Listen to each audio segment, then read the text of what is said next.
ప్రియమైన సహోదరీ సహోదరులకు ప్రభువు పేరిట వందనాలు. మీకు మీ కుటుంబానికి యేసుక్రీస్తు యొద్ద నుండి దీవెనలు ఆశీర్వాదములు మెండుగా కలుగునుగాక. ఈరోజు యేసుక్రీస్తు యొద్ద నుండి మీకు బంగారు మాట, దేవుని వాగ్దానము. మత్తయి సువార్త 8వ అధ్యాయము 7వ వచనము. యేసు నేను వచ్చి వాని స్వస్థపరిచెదనని అతనితో చెప్పగా, and Jesus saith unto him, I will come and heal him. దేవునికి స్తోత్రం. నేనొచ్చి అతన్ని స్వస్థపరుస్తాను అని దేవుడు అంటున్నాడు. ఎవరైనా అనారోగ్యంతో ఉండి ఈ వాక్యం వింటున్నారా? సమస్యల గుండా వెళ్తున్నారా? అయితే ప్రభువు వచ్చి మిమ్ములను బాగు చేస్తాడు. తప్పక ఆయన మిమ్మల్ని స్వస్థపరుస్తాడు. ఆయన యందు విశ్వాసం ఉంచి ఆయనను మనం అడిగితే తప్పకుండా ఆయన కార్యము జరిగిస్తాడు. కపెర్నహూము అనేటువంటి ఒక ఊరిలో యేసు ప్రవేశించినప్పుడు అక్కడ ఒక శతాధిపతి ఉన్నాడు. ఆ శతాధిపతి యేసు యొద్దకు వచ్చి, ప్రభువా, నా దాసుడు పక్షవాతముతో లేదా పక్షవాయువుతో మిగుల బాధపడుచున్నాడు, వాడు ఇంటిలో పడియున్నాడు అని యేసయ్యను వేడుకుంటాడు. తన దాసుని గురించి యేసయ్యను వేడుకుంటున్నాడు ఈ శతాధిపతి. అంటే ఒకసారి ఈ శతాధిపతి మనసు ఎంత మంచిదో మనం అర్థం చేసుకుందాం. తన దగ్గర 100 మంది సైనికులు ఉన్నారు. వాళ్ళల్లో ఒకడు మాత్రమే పక్షవాయువు కలిగిన వానిగా ఉన్నాడు. అయినప్పటికీ కూడా ఆ ఒక్కని కోసం తాను విశ్వాసముతో యేసయ్య దగ్గరకు వచ్చి యేసయ్యను వేడుకుంటున్నాడు. దేవునికి మహిమ కలుగునుగాక. ఎవరికైనా ఒక సమస్య ఉన్నప్పుడు, ఎవరికైనా ఒక కష్టం ఉన్నప్పుడు, ఎవరికైనా ఒక శోధన ఉన్నప్పుడు నిజంగా దేవుని యందు విశ్వాసం ఉంచి యేసయ్య దగ్గరికి రావడం అనేది కరెక్టు.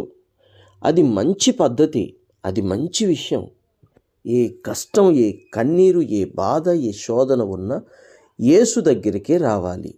ఈ శతాధిపతి ఎంతో జ్ఞానము గలవాడు, ప్రేమ గలవాడు. అందుకే యేసు దగ్గరికి వచ్చి ఆయనను వేడుకుంటున్నాడు. అప్పుడు యేసు, నేను వచ్చి వానిని స్వస్థపరిచెదనని అతనితో చెబుతాడు. అప్పుడు ఆ శతాధిపతి, ప్రభువా, నీవు నా ఇంటిలోనికి వచ్చుటకు నేను పాత్రుడను కాను. నీవు మాట మాత్రము సెలవిమ్ము, అప్పుడు నా దాసుడు స్వస్థపరచబడును. నేను కూడా అధికారమునకు లోబడిన వాడను. నా చేతి కింద సైనికులున్నారు. నేను ఒకణ్ణి పొమ్మంటే పోవును, ఒకణ్ణి రమ్మంటే వచ్చును. నా దాసుని ఈ పని చెయ్యమంటే చేయును అని ఉత్తరమిచ్చను. దేవునికి మహిమ కలుగునుగాక. అతను పలికిన మాట ఆశ్చర్యకరమైన మాట. ఎందుకంటే, ప్రభువా, నీ పాదము నా ఇంట్లో పెట్టడానికి నీ పాదము పెట్టేంత గొప్పవాణ్ణి కాదయ్యా నేను అని తనని తాను తగ్గించుకుంటున్నాడు ప్రభువు ఎదుట. దేవునికి స్తోత్రము, మహిమ కలుగునుగాక. ప్రభువా, నా ఇంటిలోనికి నీవు వచ్చు అంత పాత్రుణ్ణి నేను కాదు ప్రభువా అని మాట్లాడుతూ ఉంటే ఆశ్చర్యం వేస్తోంది. ఎందుకంటే అతడు శతాధిపతి, 100 మందికి అతడు అధిపతి. అంత గొప్పవాడే ప్రభు ఎదుట, నీవు నా ఇంటిలో పాదము మోపుటకు నేను పాత్రుడను కాదు నాయన, నీవు నా ఇంటికొచ్చుటకు నేను అర్హుణ్ణి కాదు నాయన అని అంటున్నాడంటే ఎంత తగ్గింపు మాట దేవుని బిడ్డలారా. మనము కూడా మనకి ఎంత ఉన్నా ఏమి ఉన్నా ప్రభు ఎదుట తగ్గించుకుంటే దేవుడు సంతోషిస్తాడు. ఎవడు తనను తాను తగ్గించుకునునో వాడు హెచ్చించబడును, ఎవడు తనను తాను హెచ్చించుకొనునో వాడు తగ్గించబడును. ఇక్కడ శతాధిపతి యేసు ఎదుట తగ్గించుకుంటున్నాడు. తగ్గించుకోవడం హెచ్చింపుకు కారణం అవుతుంది. దేవునికి మహిమ కలుగునుగాక. నిజం. అప్పుడేమైందో చూడండి. యేసు ఈ మాట విని ఆశ్చర్యపడి వెంట వచ్చుచున్న వారిని చూచి, ఇశ్రాయేలీయులలో నేనెవనికైనను ఇంత విశ్వాసమున్నట్టు చూడలేదని నిశ్చయముగా మీతో చెప్పుచున్నాను. అనేకులు తూర్పు నుండి పడమట నుండి వచ్చి అబ్రహాముతో కూడాను, ఇస్సాకుతో కూడాను, యాకోబుతో కూడాను పరలోక రాజ్యమందు కూర్చుందురు. కానీ ఈ లోక సంబంధులు వెలుపటి చీకటిలోనికి త్రోసివేయబడుదురు. అక్కడ ఏడ్పును పండ్లు కొరుకుటయు ఉండునని మీతో నిశ్చయముగా చెప్పుచున్నాను అనెను. దేవునికి మహిమ కలుగునుగాక. విశ్వాసము ఉంచిన వారు కొందరి ఆశీర్వాదాలలో పాల్పంచుకుంటారు. ఆ కొందరు ఎవరు అనగా అబ్రహాము, తరువాత ఇస్సాకు, తరువాత యాకోబు. దేవునికి మహిమ కలుగునుగాక. అబ్రహాము సాక్ష్యం ఎంత గొప్ప సాక్ష్యం! అబ్రహాము చరిత్ర ఎంత గొప్ప చరిత్ర! అబ్రహాము ఆశీర్వాదాలు ఎంత గొప్ప ఆశీర్వాదాలు! సేమ్ అదే మాదిరిగా ఇస్సాకు జీవితం ఎంత సమర్పణ కలిగిన జీవితం!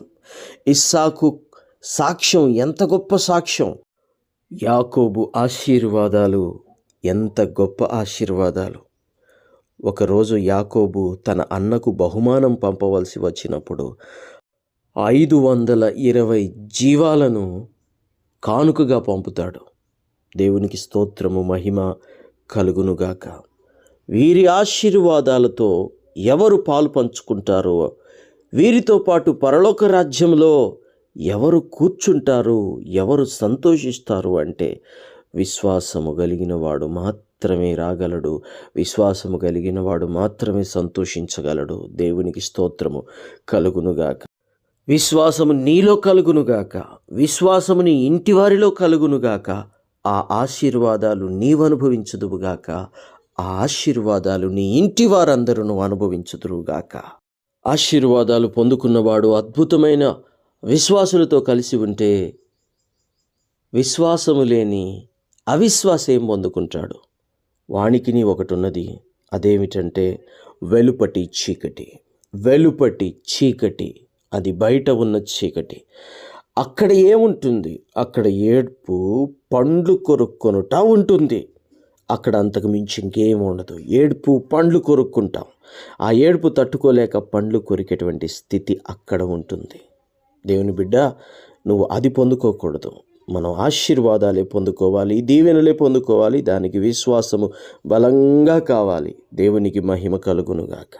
తర్వాత యేసు అంటాడు, ఇక నీవు వెళ్ళుము, నీవు విశ్వసించిన ప్రకారమే నీకు అవునుగాక అని ఆ శతాధిపతితో ప్రభు చెప్పినప్పుడు ఆ